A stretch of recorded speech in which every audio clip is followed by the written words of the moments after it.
All right, welcome everybody. Looks like we have most of the nominees here. Thank you for coming. We are going to be hosting the panel again for the upcoming Spartan Council elections. We can go ahead and kick it off.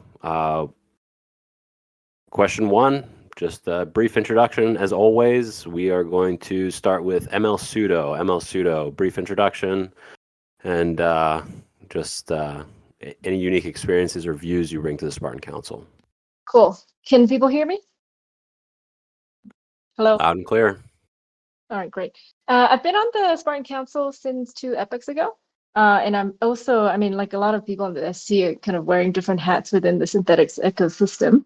I'm also working on STP5, which is a BD effort to bring on more funds onto Synthetix, especially the larger institutional funds. My career background, I started in private equity investing, where among the things I did was structure derivative assets. So that's the overlap with Synthetix. I first got into crypto in 2016 and then started full-time working in 2018 at Anchorage, the crypto custodian and bank. I'm also on the board of directors at the Electric Coin Company, who are the makers of Zcash. Also a trustee at Eco Protocol, where we make monetary policy decisions for our stablecoin. So my background is kind of a mix of TradFi, protocol level, DeFi, and also enterprise crypto. And I think the things that I bring to the Spartan Council and have done so in the last 2 epochs are analytical rigor. I think just kind of the professional experience of breaking things down and coming up with processes for making decisions. That's something that I hope to continue to contribute. And then also skills of coordination across very opposing stakeholders, very loud and opposing stakeholders. And then also just general business development. And hopefully all 3 of these can help us scale V3 to its full potential. Super exciting year ahead. That's me. Thank you, ML. Cyberduck, your introduction, please. Hey. All right, so hi guys. I'm an OG Spartan counselor for multiple epochs, previously also a grants counselor, multiple epoch dailies counselor. Recently I became also a builder as well with Spongely, which is a front-end integrator for dailies overtime. While I usually have an opinion on everything, I'm pretty much open-minded and willing to change my mind on something with new information. Have done that recently as well with one of the SIPs. Also have a very cool dog, and dogs go to the moon lately, so hopefully that'll bring us some luck. But overall, that's me. Short intro. Thank you, Duck. Welcome back. Gene, your introduction, please. Hi, everyone. My name is Gene. I am also an incumbent Spartan Council member and a large SNX staker. Some of my background, I had a very short stint in academia, but I pivoted quite quickly to crypto. Since around 2016, been running a fund and been actively trading, but retired mostly from that nowadays. But I remain a very active power user in DeFi and an investor. I believe DeFi is the best use case crypto has to offer. And I think Synthetix is one of the best things in DeFi. Last epoch, I ran to ensure maximum value is directed towards the SNX token. Sadly, this discussion is very far from over. So I decided to run one more epoch to keep fighting for it and keep making sure that the SNX token remains the top priority of the Spartan Council, as it should be, in my opinion. Thank you. Thank you, Gene. Jackson, your introduction, please. Yep, can you hear me? Oh, good. So Jackson here. I've been on the Spartan Council this time around since I think almost a year ago now. My kind of background has been OG Synthetix builder previously, and also quite involved in seeing Synthetix being successful now and into the future. My background before Synthetix was I did a bit of building in the blockchain space, also working in a Australian investment bank on the tech side, on the trading side as well. And yeah, now currently I have a fund which invests in DeFi, and also working on at the moment looking at app chains. Quite interested in that area myself. So cooking some new project for that at the moment. Looking forward to another great year in 2024 for Synthetix. Thank you. Thank you, Jackson. Millie, your introduction, please. Thanks, Connor. Hey, everybody. I'm Millie. Y'all know me. I've been a Synthetix community member since 2020. Started contributing to Synthetix governance late that year. Been very active in the Synthetix community over the years. I was ambassador representing Synthetix interests in various protocols governance for a couple years. Got to really get a lot of good hands-on experience with how the protocol functions and integrations, and how integrations play out, and how other protocols approach like integrations with Synthetix, and how other protocols go about their governance, and how they want to have other builders engage in their governance. So a lot of really good hands-on experience there, and got to brush shoulders with all the amazing Synthetix core contributors. I've submitted proposals to basically all the major DeFi protocols, except for MakerDAO, Uniswap, Aave, many others, as part of the Ambassador Council.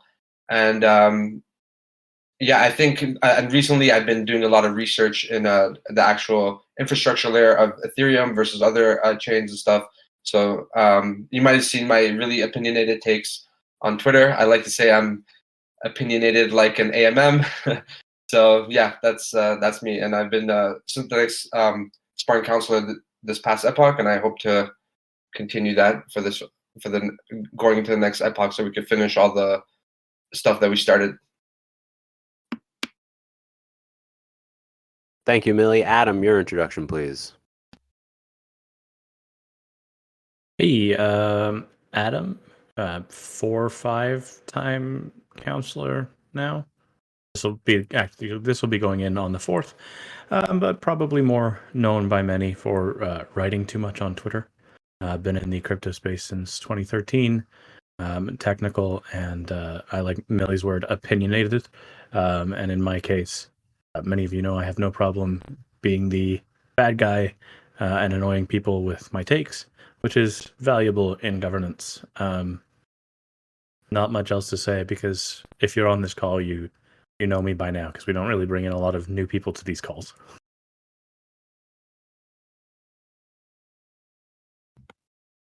Thank you, Adam. And SNXfrens, or Burt, your introduction, please. Yeah, hi. This is Burt on behalf of SNXfrens. So if you want to know a little bit of a more detailed intro, I did write a little blog about what we're doing, and it's in my profile. So I'll try not to go on endlessly. But SNXfrens is a 2 out of 3 multi-sig with some degen mainstays that you may know, Lono, Allo, and then myself acting as advisor and stepping in for support. The reason I wanted to get involved with this project is because I'm trying something similar at Quenta with a multi-sig, and I think it's been a really interesting experience to kind of see if we can redefine what an entity is in DeFi, and kind of refine some of these governance processes, and then also just bring more people into the processes and have a wider perspective. So I think what SNXfrens represents is really the kind of end user perspective, which I have in my past epochs as an individual council member tried to really represent. And I think Lono and Alo, when we've met in person, we're great friends, and we've been talking quite a bit about these types of issues. And I love the kind of user-facing, kind of pure snacks staker, great snacks citizen perspective that they bring in to some of these issues. And I think that's very important. And they have a lot of experience with trading on the platform and kinds of things that I think are very important perspectives to have on council. And myself, I had intended on taking a step back this epoch because I would love to go on vacation or something like that, and just didn't feel like I could give it the attention that it deserves.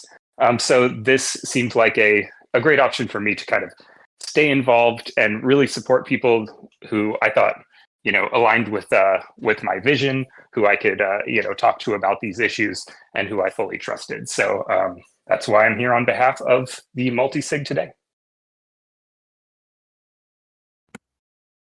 Thank you, Burt. Now, before we get into the questions, just a quick reminder on the format. Some of the questions will be for individual response, and I'll call on each of you individually and in a random order. And some of the questions will be open to the group for just discussion or debate. Anybody can chime in as they see fit. Again, as usual, we're going to be keeping responses to a minute, and I will let you know once you've gotten to that point. So moving on to the next question. What is your vision for multi-chain synthetics, unified pools versus isolated deployments, etc.? And should it be limited purely to EVM chains? Burt, we're going to hear from you first on this one. Yeah, so this is something that we kind of just got done talking about as a group, and I think there are a lot of there's a very simple kind of end goal I think a lot of people would love, and that's to have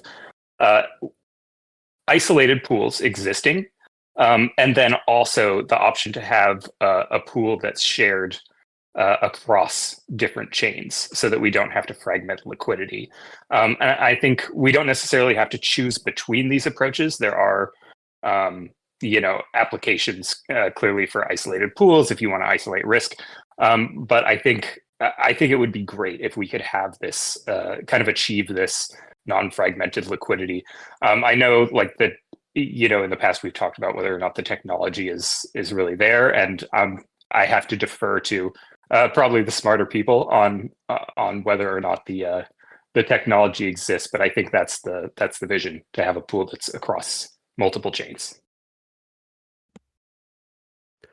Thank you, Burt. Jackson, your thoughts? Yeah, so my thoughts on multi-chain for Synthetix really is with V3, we have the ability to deploy on multiple different layer 2s, so L2s, and also I think in the next iteration of V3, we can, because of the ability to we can go on base, we can go on even Arbitrum, where actually a lot of the DeFi TVL is right now in traders. So giving us kind of the exposure, and also we should really explore the ability for Synthetix being an app chain itself, because there are actual technical benefits of having your own app chain and controlling your own ecosystem in that manner. And also liquidity fragmentation could become an issue with multiple deployments across different chains. So I believe the benefit of trying to centralize something back where we as a protocol can control and manage in the long term would be a really good thing to do. So we could, while we could live with base and having it on Optimism mainnet or different final thoughts, L2s. please, Jackson. Yeah. Final thoughts. Sorry. Yeah. Thanks. Yeah, that's it. That's my thoughts on multi-chain. Thank you, Jackson. Gene, your vision for multi-chain Synthetix.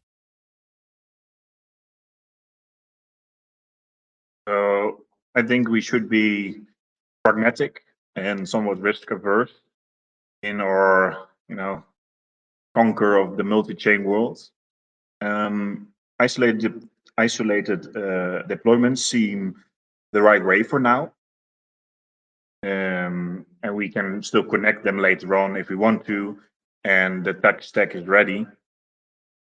I like the idea of having a mother chain or an app chain to connect all the deployments on all the chains, but I think it's a bit early to start talking about that, and I think we should let the current experiments run their course and see what works and what doesn't, and work from there. I think the current tech stack somewhat limited us to EVM, but if it's possible and there is demand, I'd say why not? But that's also probably something a bit further down the line. We should focus on the Ethereum L2s and maybe EVM alternative chains, and maybe if there is demand and we want to, we can move to other types of chains. But I would like to spread Synthetix far and wide, so I'm all for it. Thank you, Gene. ML, your vision for a multi-chain Synthetix future? Yeah, I think in the long term, I'd like to see unified pools. I mean, all of crypto is talking about cross-chain deployment, so it'd be extremely weird if we said we're going to go down the isolated deployment route.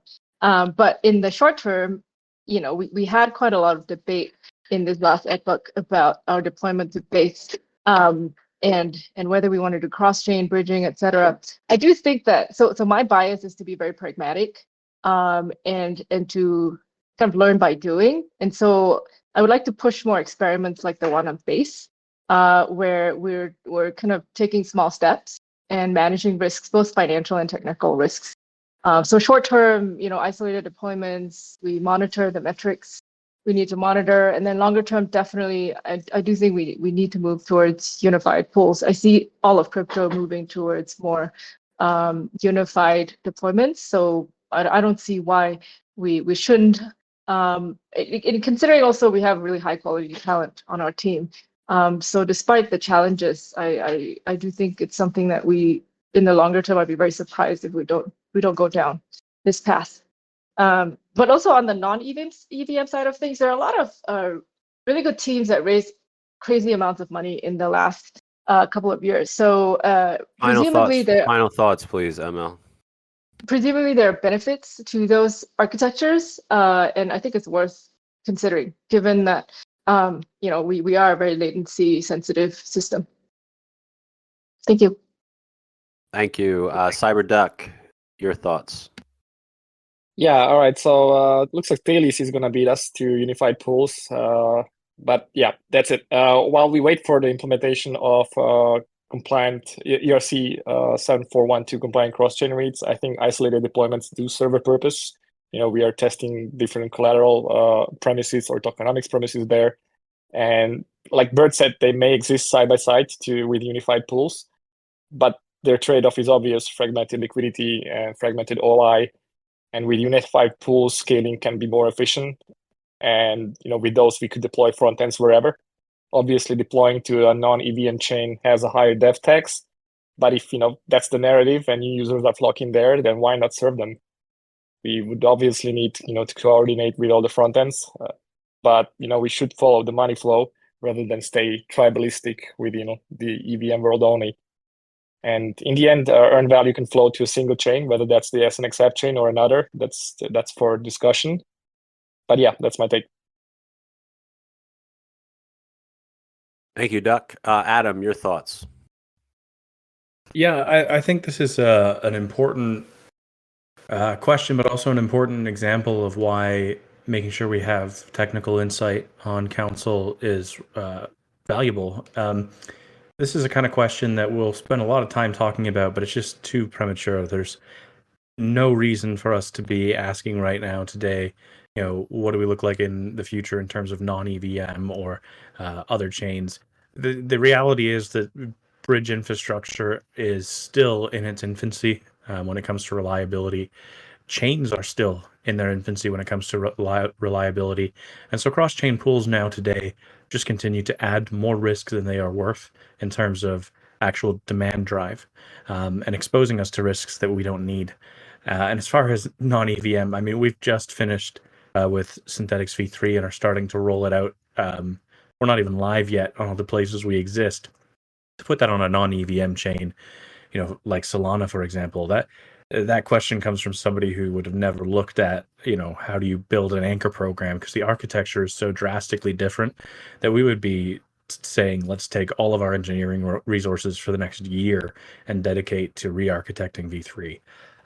I think our focus Final right now thoughts, please, Adam. Our focus right now needs to be on scaling V3 in the deployment areas we have it and perfecting that before we even start asking these questions.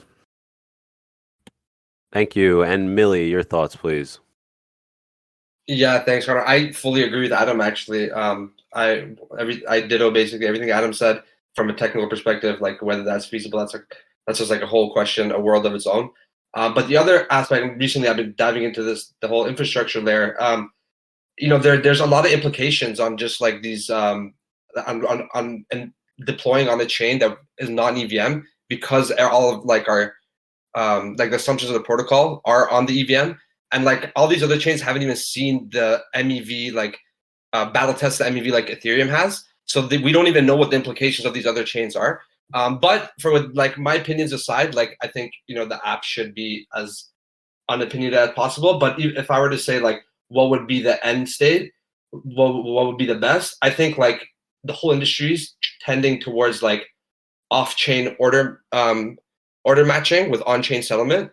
So I think Synthetix as an app should probably philosophically go in that direction as well, because realistically, like that's the most feasible way to do it and like minimize MEV and also minimize the negative externalities of MEV that has on like all the different layers of the stack. So I would say like I would be way more in favor of like either an app chain in the future, but realistically, in terms of like pools talking together right now, I think what we should, like Adam said, just like see how it goes, try to see optimize the deployments as they are. And if we hit like some sort of limitation and like we need to tap into liquidity across chains, maybe we could explore it. I think I'm far more compelled to like have cross-chain messaging for like something like a fee burn, which I think is more practical. But yeah, I think realistically, like the direction we're going right now is actually perfect, and we should continue going there because there's been a lot of like a trial and error that brought us here. Thank you. Brought a lot of trial and error that brought us here with our design decision. So, and I think we're going in the right direction, and we should continue doing that. Thank you. Moving on to the next question. This question will be open for the group. What do you believe are the biggest pain points in the Synthetix protocol environment that need to be addressed in the short term by this council and possibly supported by the other councils? Again, open for discussion. I think thus far we've done a poor job in planning liquidity depth, both for our migration and as we begin to fracture chains. And we've seen this in small amounts on Optimism, where pools get a little lopsided because of how AMMs are structured and market makers moving in and out. And that might be something that's easy to shrug off and say it's not our problem. But at the end of the day, if market makers who are arbing between exchanges and Quenta are having trouble getting the liquidity depth they need, switching in and out of spot SUSD, that will become a problem that impacts us. And that's something we've continued to punt kind of down the road and not think about deeply. And I think we need to revisit kind of some of the incentive models we did early on and not take for granted the fact that we do have liquidity depth, because as more competitors continue to enter the stablecoin space, that becomes weaker and weaker and fractures across chains. And so I think it's something we need to start taking seriously right now today before it becomes a bigger issue. Yeah, I 100% agree with Adam on that. It's been kind of a pain point. So you're right on the money, Adam. I think one of the other very simple things that we've just started addressing as a council that's going to be an issue for this council and probably the next couple councils is ensuring that staking is as easy to get into as possible. Like I think we see, if you go to general chat It's just very simple. You see a lot of questions about how staking works. You see a lot of people who have been here for 5 years saying, "Oh, I didn't know how debt fluctuation worked," and I think this was fine in the early days when we were kind of experimenting with just how to even build a product that people want to use. But now that it's looking like we have that, I think ensuring that people can actually come in and stake, and not necessarily tying up staking with LPing, but having like LPing SNX being optional and having another form of staking, I think that's going to simplify the experience a lot and just make this whole thing a lot more accessible for people coming in from that angle.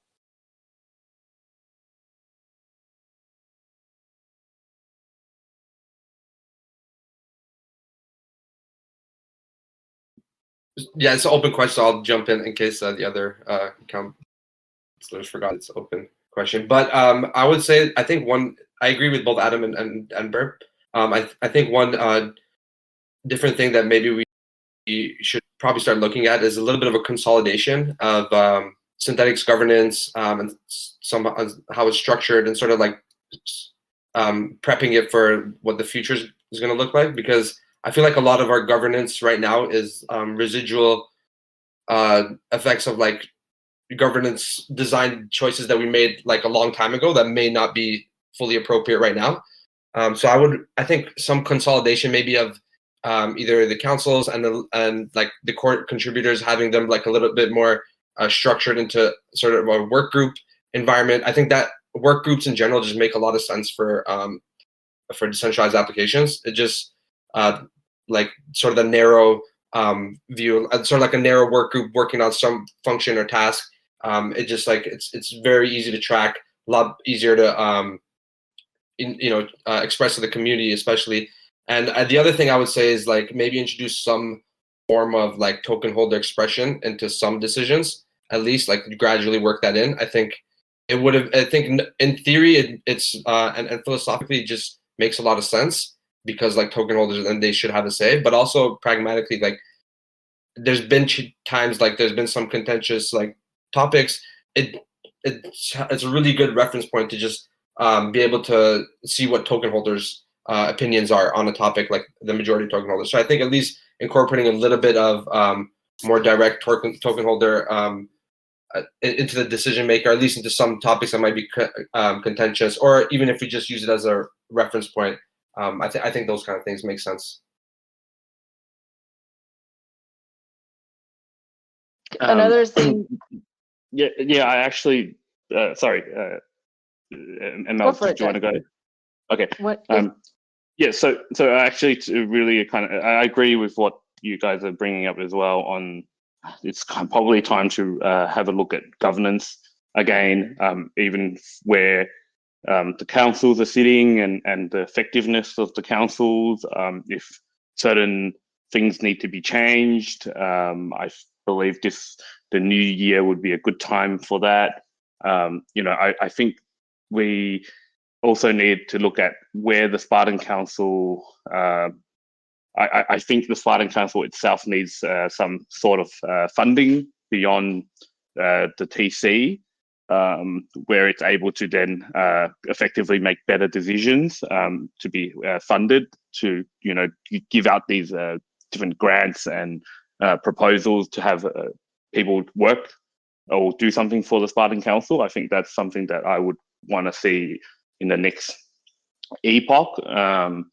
So I think it's a good time to look at. I think there's a lot of things that we can do on the governance level for Synthetix. Yeah. Yeah, I think to add on to that, I find it a little bit frustrating in this last epoch where we're not like super well coordinated, right? We had two minor boo-boos this epoch where the SCs worked on one assumption, sent a couple of SIPs in for vote, conducted public SIP calls, but then at the last minute, a significant rework or kind of indefinite postponement was required. So like, I don't know. To me, this is really important process/coordination problem to solve, just so that we can all not waste our times. And mostly, I think the CC spend even more time preparing something. only to be shot down unexpectedly. So I do think we, for efficiency's sake, need to kind of work on a better way of communicating. That's one. And a related note is we started, going through some major tokenomics revamps, including one thing that actually went through fully was cessation of inflation. But we also started with V3, started thinking about the role of SNX in staking, the role of SUSD as collateral. Like we haven't really had like super deep discussions, deep, formal, and systematic discussions, right? We've had dissenting voices from different parts. And I fear that, at the end of the day, we'll make a decision, but then a significant proportion of the community / people who are contributors are not aligned. And that can lead to culture / community / technical fragmentation. So I think that's important to solve.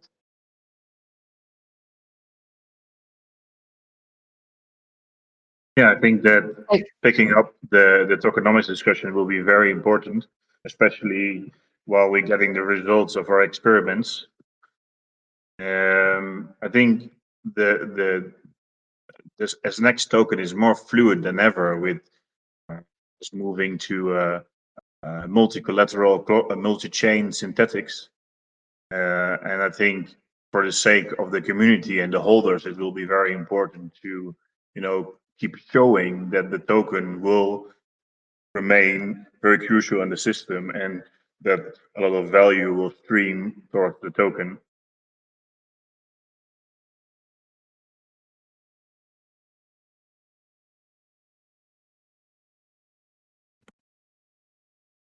All right, thank you, everybody. Moving on to the next question, and kind of to piggyback off that question, since many of you brought up governance as a potential pain point. What does Synthetix governance ideally look like in the future to you? Again, this is going to be open for group discussion, so anybody just jump in as you see fit. Yeah, So I'm a hardcore. All right, go, Gene. Okay, you can go first. Nah, go ahead. Okay. I'm a hardcore governance minimalist. That's quite funny because I'm also doing a lot of governance. But I think it's a huge bottleneck for Synthetix and for crypto in general.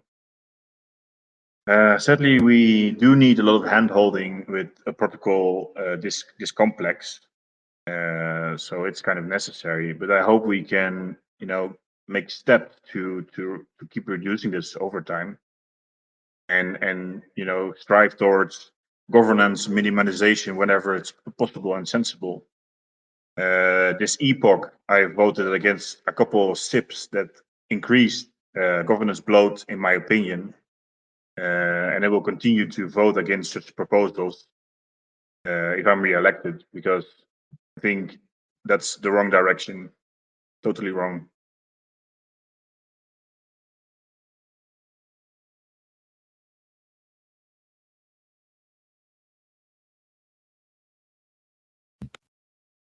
Duck, you wanna give your response? Yeah, so I mean, we had a discussion on governance today in the Degen Trading channel as well with Gene and a couple others. Degen Trading was full of blue nicknames. I think governance in Synthetix is pretty well arranged compared to many other protocols I peer into. Personally, I'm not really a fan of direct token voting. I think it makes governance attacks easier than with the representative council. And I usually don't expect those stakers to closely follow all the ins and outs of Synthetix. And I do think that like a representative council is more enlightened or more subject matter aware, in my opinion, to make educated decisions. I mean, we have several councils in Synthetix. They probably all serve some purpose, but we can obviously discuss whether one or the other could be made more better or more efficient. I have previously served also on the Grants Council, and we saw quite a lot of rants against the Grants Council from Kane recently. I noticed Lono here in the Golf Call chats, suggested that the Grants Council, Ambassador Councils should merge with the Spartan Council. I don't know what's the magic answer. With the Grants Council, I know, at least while I was there, the Grants Council had issues with staffing. Grants Council is doing a lot of initiatives, a lot of projects on its own, and it had to always look externally to get some devs, get some staff to build stuff, which wasn't always a fortunate decision. Sometimes those contractors were low quality or not committed enough, and that just led to some issues. So I think like something like a Grants Council could possibly have like a dedicated tapping into the CC resource pool, where the CCs, sure, they focus on primary products of Synthetix, but maybe they could allocate 5-10% of their time to Grants Council's initiatives on demand, and that would allow Grants Council to basically have a vetted dev that has some sort of quality and competence to work on those initiatives. I know at Grants Council we often had more counselors than devs, which is another thing. It's a bit of a pity. And maybe the Grants Council should be renamed. It should be like in-house Synthetix studio for non-core products or something like that. But yeah, I think we should continue with the representative democracy, but maybe do focus on more like dedicated teams to specific agendas, specific projects. They don't necessarily have to be councils, but they could be like delegated teams to work on specific issues. Specifically on the Grants Council, I used to be on the Zcash Grant Council, and I think we're facing a very similar issue now, where during the bull market, you'll have a lot of relatively high quality teams apply, a lot of ideas. So the Grant Council does have a pretty full-time job of filtering these ideas, making sure we're not losing anything valuable. The problem is during a bear market, right? You either don't have a lot of applications or they're quite low quality. So then it begs the question, do you need a full-time staff? So I think that's just kind of an environmental consideration that is dependent. I hear what you're saying, and which is why I said, the Grants Council isn't doing necessarily grants only. It's not necessarily only paying for things other people request. Grants Council, most of the things Grants Council has delivered were in-house initiatives that they figured out on their own, and then they went outside to staff for those initiatives. So I think like the Grants Council has probably a wrong name to it. Right. You were looking for a word, a Cyberduck, for like groups that serve some specific function on the protocol that are like working adjacent to the protocol. I think the right name is work groups, and I think that fits well into governance for dApps specifically. Maybe doesn't fit well for governance for there's no one size fits all for governance. And I sympathize with Gene, who is a governance minimalist, because everybody would like that, right? Like, who wouldn't want a protocol that is governance minimalized and sort of is immutable, has all the good guarantees that everyone wants, like all the purists will be happy, and then you can build on top of it as much integratability that you want, or intermediation as you want. So of course everyone wants that, right? But the reality is it's very difficult to get there, and especially as we're developing and the landscape's changing so much, it's just immutability has a lot of trade-offs. And so even though I do like the idea, I think we need to be practical about it. Adam mentioned that I used to be sort of a token holder, governance only maxi. I have pivoted a little bit. I think especially in terms of like being able to move fast, it definitely makes sense. Like especially like so we voted on a lot of proposals this epoch, and like sometimes some of them are time sensitive, or like it's just in our benefit to be very expedient with them. So like we don't want, so it might not make sense to rely on token holders for everything, but I definitely think we should at least give them some direct power in some way, at least at the minimum, like some signaling power. But yeah, I think realistically, the long-term vision has to be something that is constantly adapting to the industry, because the landscape changes so quickly. So with all those in mind, I think or sort of a right template would be something like a working group model, And I personally proposed this to convert the ambassador to a working group. And at the time, maybe it wasn't structured properly, but I think that's still the right idea, that we could do something similar. And even for the core contributors, at the end of the day, we could probably run the whole protocol with various work groups that are somehow, have some hierarchical or arrangement. And, and that actually makes a lot of sense for dApps in particular, which sort of, borrow a lot of philosophy from I don't want to say corporate world. I know the corporate world's a bad word, but, from there. So Yeah, I wasn't suggesting removing governance altogether. I was just saying that as we scale up, thinking about how the decisions we make will affect governance in the long term will be very important, even more important than it is now, because it could be a big bottleneck in the future, more than it is even now. I think going forward, whatever decision we make, we should try to strive to minimize governance and not add more governance. That's something we took very seriously this epoch. I think we should focus more on that in the next epoch.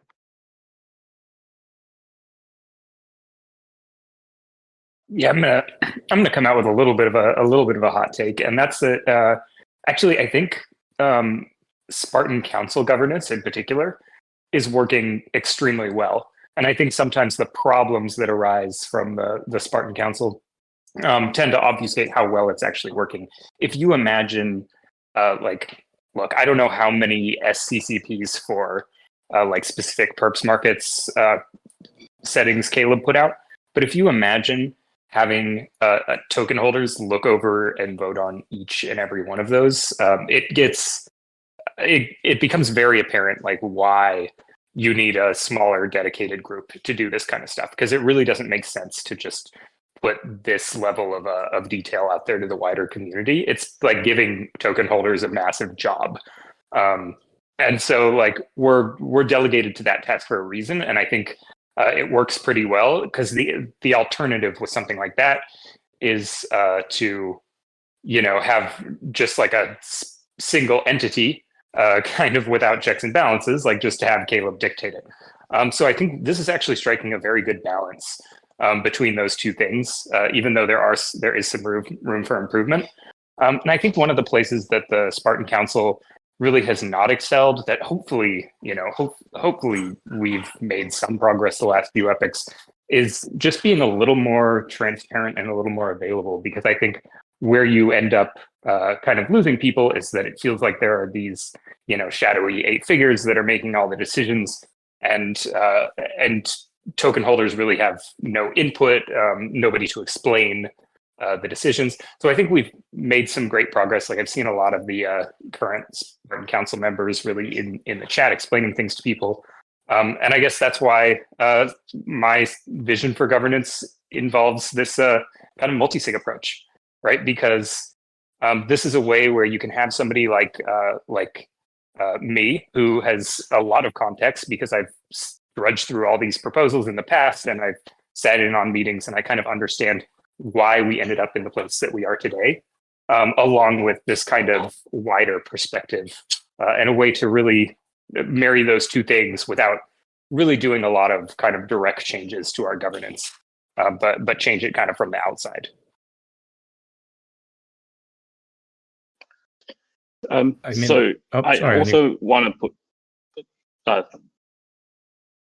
Adam. Go ahead, Jacko. Go ahead.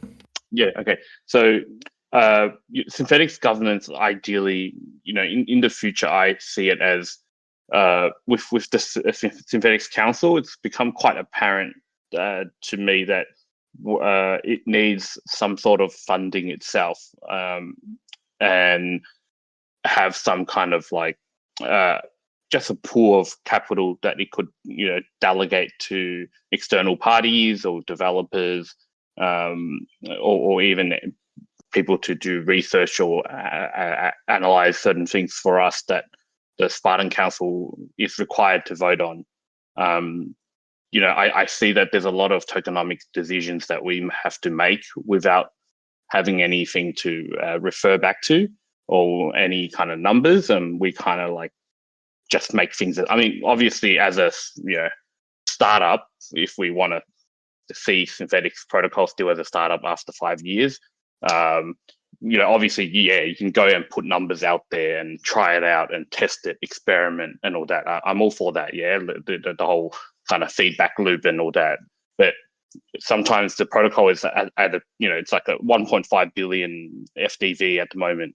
Maybe we should have some numbers backing our decisions before we make them. That's what I think governance should look like in the future. Thanks. I'll second the numbers point by Jackson.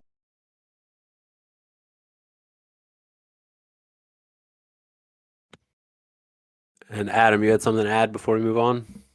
Yeah, I was just going to say I agree that SC works. I don't know if the other things work the way they're intended. I think there's been good stuff that's come out of grants and community, but I think we need to restructure the focus of those because I think they overlap on some objectives and then there's others that fall between them. And I'd like to see kind of a structure that's, one side of focus is BD and the other that's community/outreach to other protocols on the governance side. And then I think the Treasury Council is kind of a vestige of a time gone by that we don't need anymore, and we should see the rewards responsibility move to SC. Budget runway can go to Risk Council or Risk Committee or whatever it's called, and remaining assets can be divided pro rata between stakers and the CC over time. I don't think we're not seeing the level of execution out of a Treasury Council that makes sense. And I think those responsibilities can be divided to create better transparency and help other teams better achieve their goals.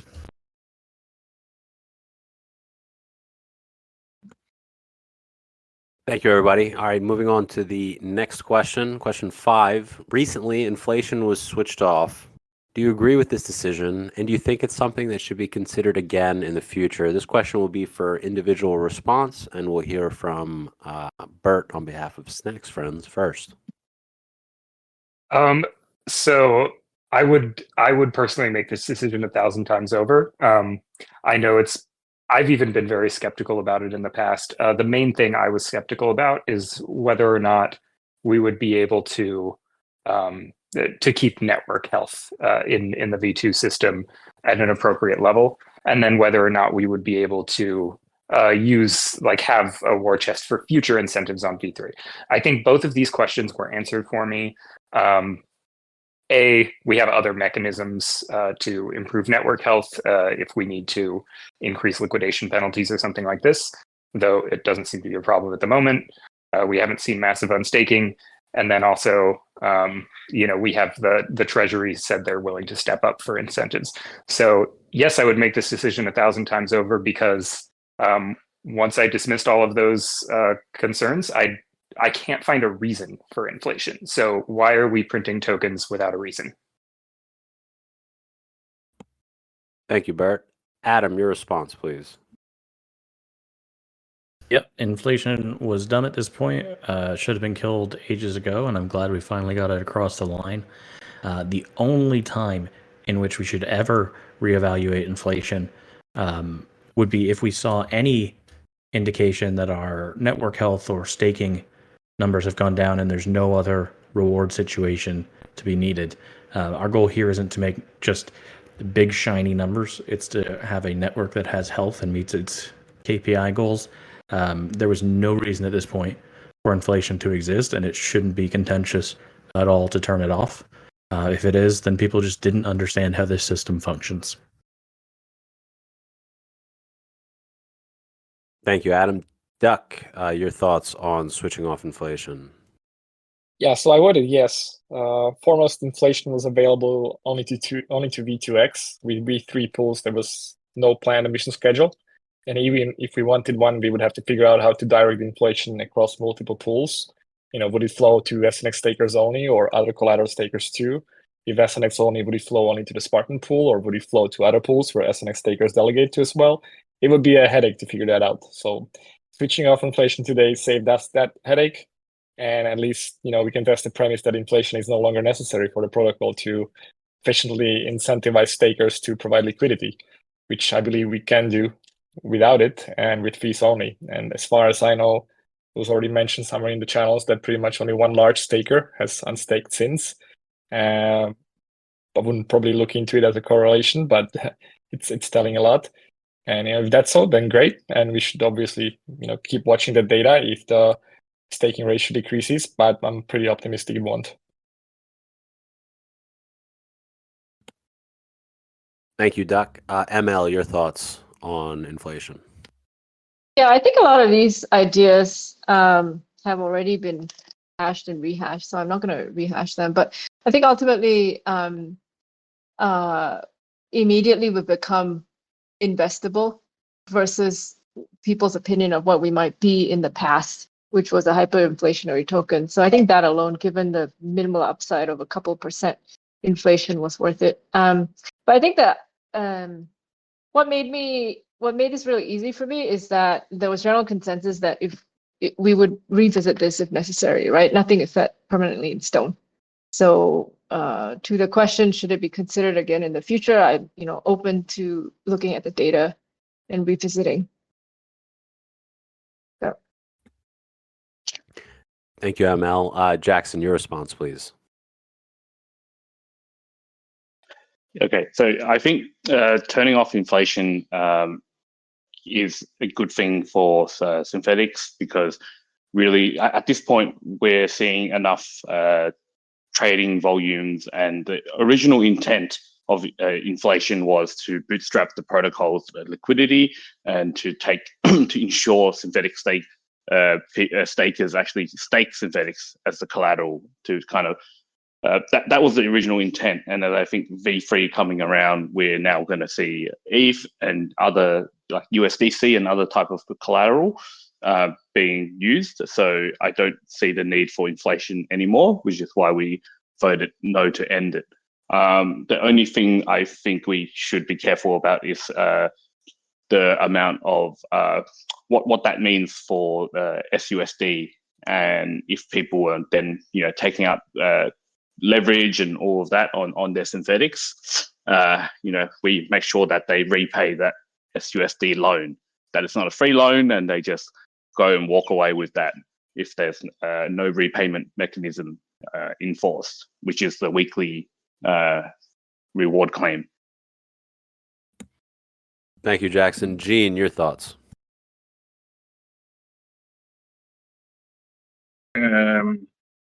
Yeah, I personally wasn't very strongly opposed to inflation.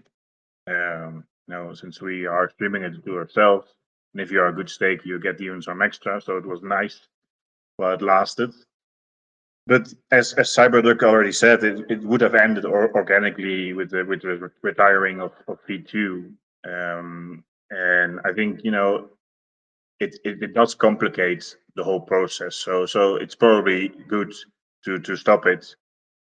And the treasury has a lot of SNX, so I think if we ever need to incentivize again, that should be our first source of SNX instead of inflation. I think the market seems to like it. I think it's probably the right decision. But let's say we probably need a couple more weeks to see the full effects. But overall, I think we made the right choice. Thank you, Gene. And Millie, your thoughts?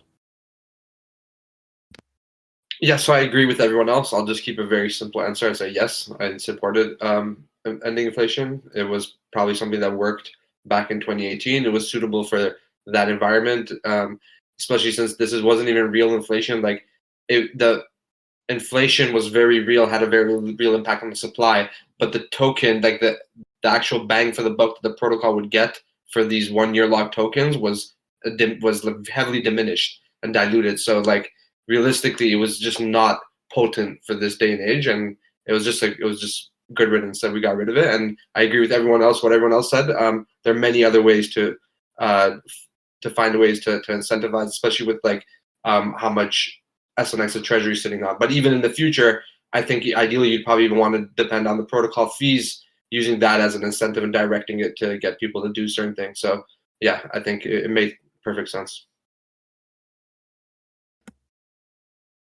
Thank you, Millie. Moving on to the next question. Question 6, what role would you like to see the SNX token play in the protocol going forward? Millie, we're going to hear from you first on this one. Yeah, I think the token specifically, one thing that has become very apparent is that token holders definitely want to retain their borrowing power with the token. And there's also this effect of where when you can issue credit against the SNX token on the Synthetix protocol, it also makes other protocols favorable to giving credit markets to the SNX token as well. Mitch Will from Curve might have ruined it for everyone with his massive position on Aave, but realistically, like having a credit market for token makes it a better collateral asset overall. So I think that as a value proposition is one that we should definitely keep for the token going forward in whatever capacity that's feasible. And then the other thing I would say is that I think that there are a lot of people sort of narrow down on how value accrues to the token. But like to me, I think the one thing that's been clear, and this is a philosophical choice, and it often comes from like competing interests within a protocol. Many protocols don't just have the protocol that exists, and the core contributors are not funded directly from the protocol. They're actually funded from some off-chain entity that raised money off-chain. That's a business, and these competing interests sort of they clash to what the value prop of the token can really be, but like how much value could even realize if it wanted to. So I think realistically, that's not an obstacle for Synthetix, and it's a philosophical choice from the community. It's one of the reasons I like this protocol. And I think with that in mind, token holders should rest assured that there will always be value some way captured to the token, and whether that's directly or through some other indirect mechanism. I think the important thing is that the Synthetix protocol, like through its history, has always maintained that philosophy. So I would like to see that continue going forward. Thank you, Millie. I know this is a complex question, so anybody who does need a little bit more time will be a little bit flexible on this question. Duck, we'll hear from you next. What role would you like to see the SNX token play in the protocol going forward? Yeah, so I'm going to echo what Millie just said. I do like the hybrid role that the token is pretty much heading forward to, both being a collateral that you can take credit against, but also, the recipient of other collateral fees as well, whether that's, through indirect means of buyback and burn, or eventually, possibly, hopefully, through a direct fee distribution. So I think that's the way to go. And with cross-chain messaging, maybe one day we'll be able to take credit against our lovely SNX on other chains as well, which would be a pretty neat thing. But I completely agree. We should continue with the value proposition it has today. That is both a token that you can take credit against, but also a token that accrues earned value of the protocol. Thank you, Duck. Burt, your response, please.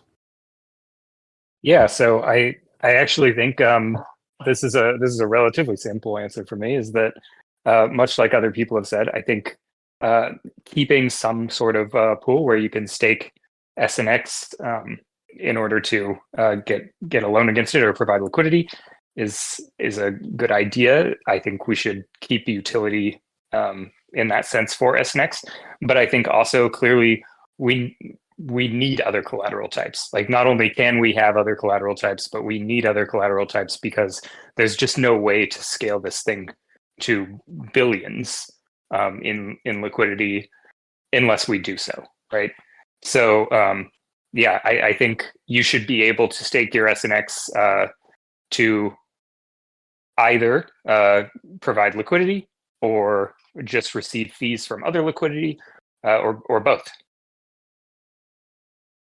Oh, and very specifically, I think we should work on having that paycheck come in as claimable stablecoins. I think fee burn is very difficult to understand, so I would like to see us kind of prioritize that moving forward. I'm fine with the temporary solutions we've had so far for value accrual, but I think really the dream is to simplify this, and the simplest thing is claiming stables. Thank you, Burt. Jackson, your response, please. Great, thank you. So I think going forward, the role Synthetix token itself should have a unique place in the protocol. So obviously the ability to use it as collateral in V3 would be quite important. Ability to take a loan against your Synthetix is also a good feature we should continue. And I think the buyback and burn is a lovely way for the protocol, a way for the Synthetix token itself to capture the value it gets for developing the different perps markets and all that. And I actually also think in going forward, we should have a probably a good idea to spin out like a working group for looking at different utility and ways Synthetix tokens can be used. Now that we don't have inflation and having staking as a vital part of that to back the liquidity pool, we can actually look at other ways that Synthetix tokens can be used within the whole ecosystem. You know, as a perp stacks. You know, whether we could give extra rewards, or you know, people could or even the possibility of discounted trading fees, if that's something that works. Maybe a question for Caleb. Yeah, I think these kind of things should be explored, and it would be really great to have a working group spin out, working with CCs to collect their ideas, working with the community to collect the ideas, and also looking at other protocols to then put that and table that in front of the council. I think that would be really helpful, instead of, because at the moment I think the council doesn't really have the time and capacity to see that whole picture. Yeah, that's the one thing I want to see. Thanks. Thank you, Jackson. ML, your response, please. Yeah, my response is mostly aligned with Burt, where I would like to see SNX continue to play a key role for a long time. I really don't know any successful, sustainable, long-term protocol in which the native protocol token was not a key driver of both the community and contributors. So I think it's necessary to make it retain its importance to some extent. But like Burt also said, we do need to really start experimenting with other forms of collateral. Otherwise, we'll never be able to scale beyond. So I'm super aligned with snaxfrens there. Thank you, ML. Gene, your response, please. Yeah, well, I think it's very clear now that SNX will not be the dominant collateral probably in the near future already. It's of course a bit scary to to remove the one collateral that has always been there, but I think there is a broad consensus that we can't scale without other collateral types. So it's a step we have to make. Because we are experimenting this much, and we're talking about building an app chain, and we don't know how we're going to stream the value to the token, or if we are going for direct distribution or buyback and burn. So it's very fluid at the moment. So it's very hard to picture how SNX will look in the future. But whatever it will be, I think it's important that it will stay very important in protocol. So it should stay effective as collateral. It should get a generous share of the value created within the protocol. I'm personally not a big fan of buyback and burn. I will wait the results of this experiment, but I hope we can move back to a direct distribution method after we concluded this experiment.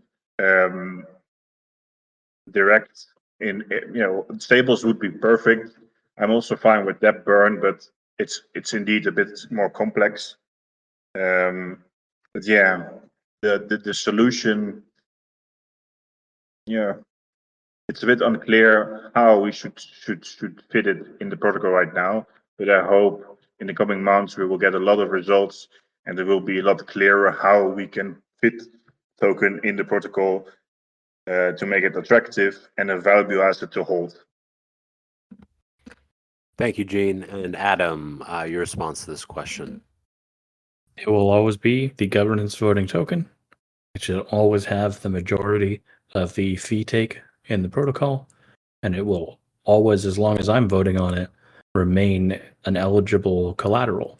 We're talking about adding other collateral. We're not talking about removing Synthetix, and I think that's a clear distinction. So the rhetoric of, oh no, we don't know what the value of SNX is going to look like is misplaced. It will have value. That value will continue to look like what it does now, and anything else will be additive and supplemental, not a replacement or a diminishment of the role that it plays in our ecosystem.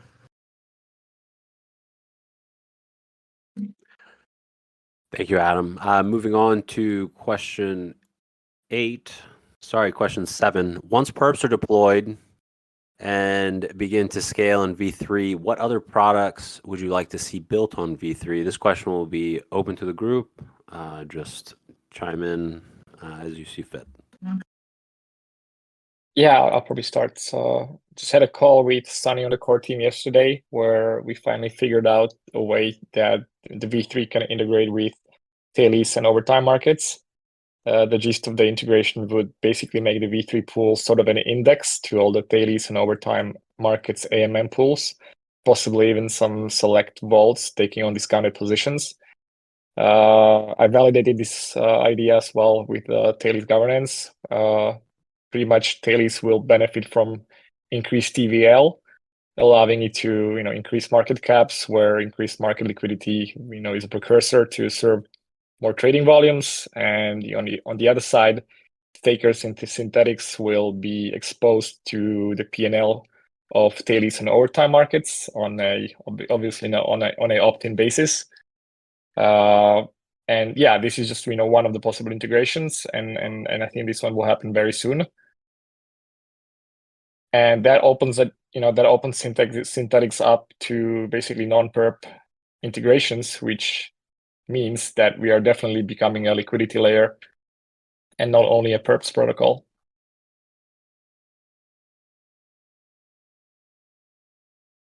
Yeah, I'll jump in and just say more perps. I think it would be. It's great to see like dailies and overtime coming in and exploring how they can use liquidity. I would love to see a more traditional options protocol built on V3. If there was some way for Lyra to come back to V3, that would be great. But I think the bottom line is we're seeing a lot of success with perps. Everybody's seeing a lot of success with perps, and it makes sense because Delta is kind of the holy grail of what everybody wants. So I think, I hope to see some growth in like the breadth of offerings. I think it's important just to remember to focus resources where it's going to be most effective, and kind of offer support when other people have great ideas, but to ensure that we are maximizing perps exposure for Synthetix moving forward. So I'm excited for every new product built on V3, of course. Perps are so great and so profitable. So I hope we can just continue them up, scale them big time. That would be great. Other than that, I'm pretty excited for stable coins to be built on V3. They remain sort of the holy grail of DeFi. And Ethena will be the first one to build on V3 with their delta neutral perp stablecoin. I hope it will be a great success, and I hope we will see more similar protocols experiment with it on V3. Maybe we can do it ourselves. Yeah, I'm gonna second that. I think stablecoins is super a point of great interest now in crypto in general. And with Ethena, it might be kind of our first step with an external stablecoin. And I wonder if maybe we need more of a working group to pursue some of these differently built stable coins, because each of them will have different needs and will have different abilities to meet those needs. So I think that would be super interesting to investigate. And then the second other thing is real world assets. It's currently, I don't think it's super in favor, but when the next bull market comes, I think if we're able to position ourselves as some part of the liquidity supply chain for real world assets based lending or borrowing, that could be a very interesting new revenue stream.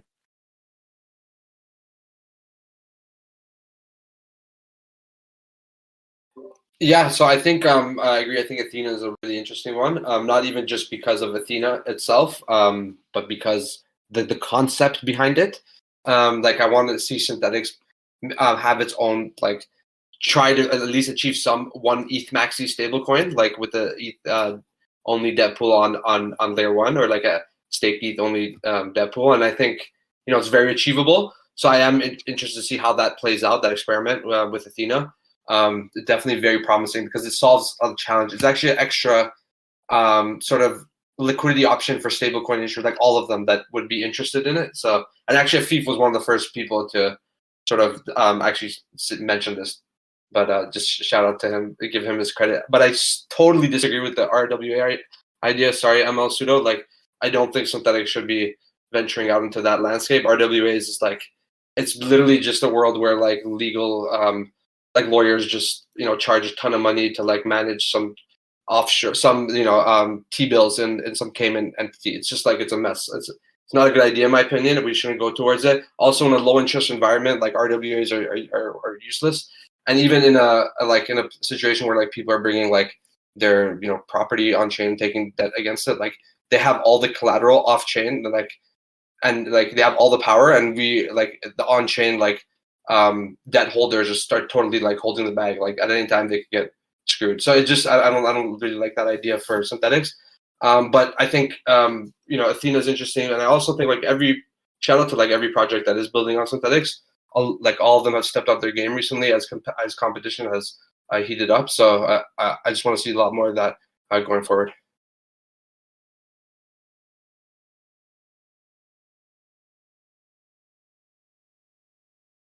Thank you. Anyone else? Anything to add before we move on? All right. Last question before we get to closing statements. Which of the projects that are integrated with Synthetix excites you the most, and why? And where do you see this going? What is your vision for Synthetix and this project, and how do we get there? This one is open for group discussion as well.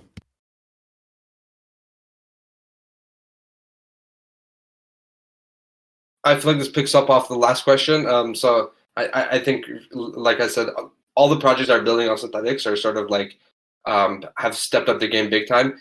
Quenta has always been the leader, but like Polynomial and the other front ends are doing a lot, and now we're actually getting like this, as ML Sudo mentioned, as external stablecoin building on Synthetix. So these are huge leaps, and like I think Synthetix is realizing its vision on like as being this liquidity layer and integrators building on top.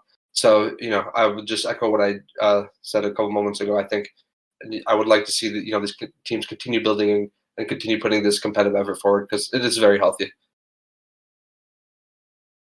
I would like to see a healthier spread of volume among our front ends. Sorry, Burt.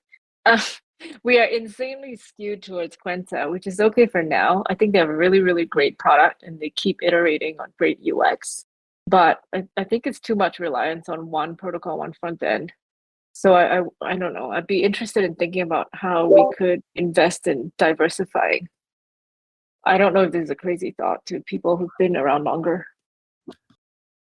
I would just like to add, I feel like we are doing that especially with like the set fee share, where we're like all integrators get a set fee share. I feel like that sort of levels the playing field a little bit, especially since now that it's at 20% of the total fees. So I feel like sorry, or more than that, it's oh no wait, yeah, it's 20% of the total fees. So I think that that actually is a pretty good bounty and a pretty good equalizer among them as an incentive. But I agree, maybe we could even do more.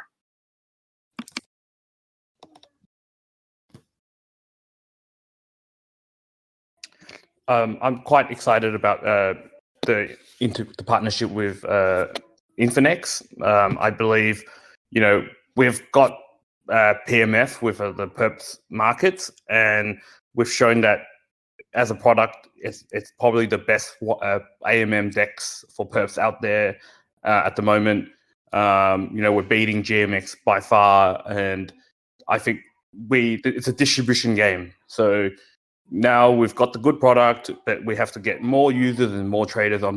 So I think Infinex is what I'm most excited about, because if it can actually deliver an experience and gamify trading and all that, like a lot of centralized exchanges do, then we can actually onboard a lot more volume and reach towards our goal of a consistent $1 billion volume a day. That's where I'm quite excited about. I agree with Jackson. It's going to be very interesting to see if the focus on UX, like Infinex is doing, will help to attract a new set of users. And I'm looking forward to see the fruits of that adventure.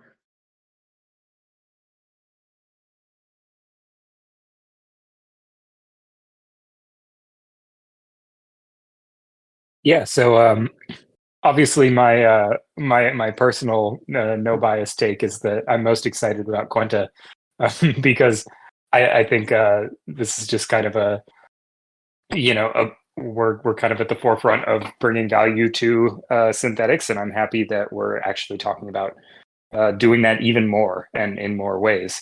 But I think I'll echo what some of the other people are saying too, and say that Athena is the one that's really interested me the most, as far as kind of seeing in what other directions we can take this. And so I think for me personally, and as far as I know, for SNXfrens, we're more excited to just kind of sit back and see what other builders can bring to the table, because that's the incredible thing about V3, is that it's kind of up to the wider world to imagine what we could see coming to Synthetix V3. So why should I design the protocols when I can sit back and watch them happen?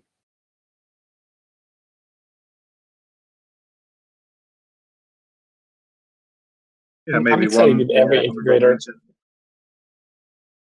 Yeah, I'm excited with every integrator, but a big shout out to Watcher. Very excited by Watcher. Watcher proved that we have more than 13 users.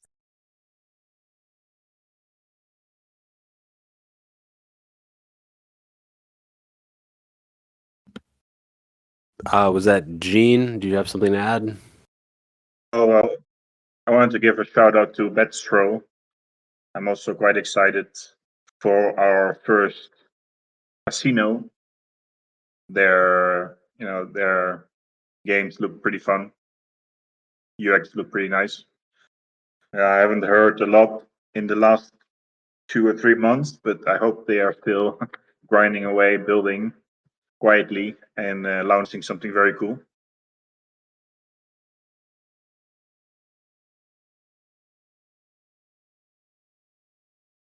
All right. Well, thank you. That brings us to the end of the questions, and now it's time to hear closing remarks from each candidate.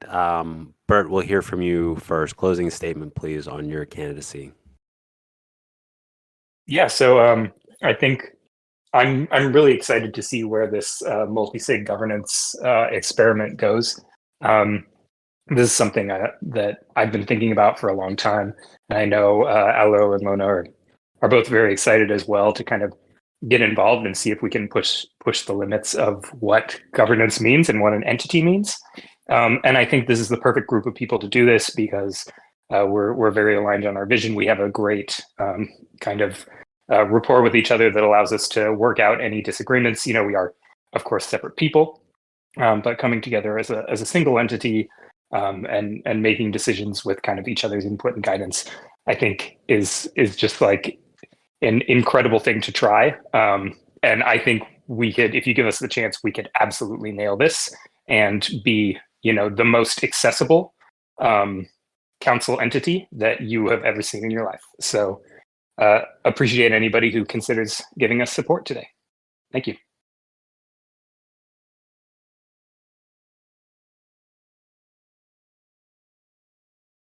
Thank you, Burt. Millie, closing statements from you, please. Yeah, I mean, I would like to actually echo a little bit of what Burt said. I think, I give a nod to the Spartan Council because it was actually a very, very diverse council. One of the most diverse I think I've seen in its history. There are actually no current core contributors on the council as well, which is also a feat. It was, I think, in reality, any sort of a sign of a good democracy or some good balance of power is when there is like a lot of diverse opinions and sometimes points of contention, but at the end, like consensus, we come to consensus, and I think that's what we did this epoch. I think we did it very well, and we did a few there were a few big changes that happened to the protocol this epoch that are kind of like understated, right? Like the fact that inflation ended. This was a huge change, a major change. The V3 deployment is technically live, and we're sort of taking this new approach with new collateral. Like it's just like a huge turning point for Synthetix, and I think it was a very successful epoch. And as much as we sort of talked about the constraints of Synthetix governance and the bottlenecks, I think for the most part it has done a pretty successful job of getting Synthetix. You're not taking anything away from all the builders who made it, who did all the work and made it possible. But I think the governance, as much of an experiment it was effective in its in certain ways, and I think hopefully we see the fruit of it of this past epoch next epoch, and I look forward to working with all the great council members again if I'm elected. Thank you, Millie. Jackson, closing statements, please. Yes, I think really excited about Synthetix going into V3 base deployment has gone live. We're going to get a lot more people on with Infinex as an integrator. And really the next epoch, I look forward to pushing us to consider how can Synthetix be its own app chain, and working with all our different ecosystem projects to come together on that app chain. So that's kind of like my closing statements and where I see Synthetix in the future. Thank you, Jackson. Gene? Yeah, thank you for listening. I think we had a very lively epoch with this council, and I hope I've added to that, put in some drama, be critical. I think having a lot of different opinions leads to a better outcome in the end, although sometimes it can be a bit annoying to talk about it, but I think it's for the better in the end. Very, very, very excited for the V3 release. Let's bring Synthetix to the masses and make SNX the premier asset to own in crypto. I would like to continue guarding the SNX token and the protocol from becoming a public good. Happy holidays, and please consider voting for me. Thank you. Thank you, Gene. Cyberduck, closing statements, please. I'll echo what was just said. I think this was a really good council epoch. I think big decisions were made. I think the right decisions for the most part were made. Some were experimental and maybe just temporary, but I think eventually we're heading the right direction. I think the future council epoch, the most crucial thing will be V2X to V3 migration, not only to nest V2X as a legacy pool in V3, but to achieve liquidity migration to V3 and growth of V3 perps without a significant hit on trading volumes, with fragmented liquidity between legacy pool and V3 pool. But overall, I'm very confident the upcoming council is going to nail it down. I think we have big brains, big people, great people running, and I'm very confident Synthetix is in the right hands. and I would continue. I would love to continue being one of those hands helping to make things right and move things in the right way, where we're all happy as stakers and where traders are happy as well. Thank you, Duck. And ML Sudo, closing statements. I really like Cyberduck's hands, so I hope his hands are there. Thanks, Epoch. Thank you.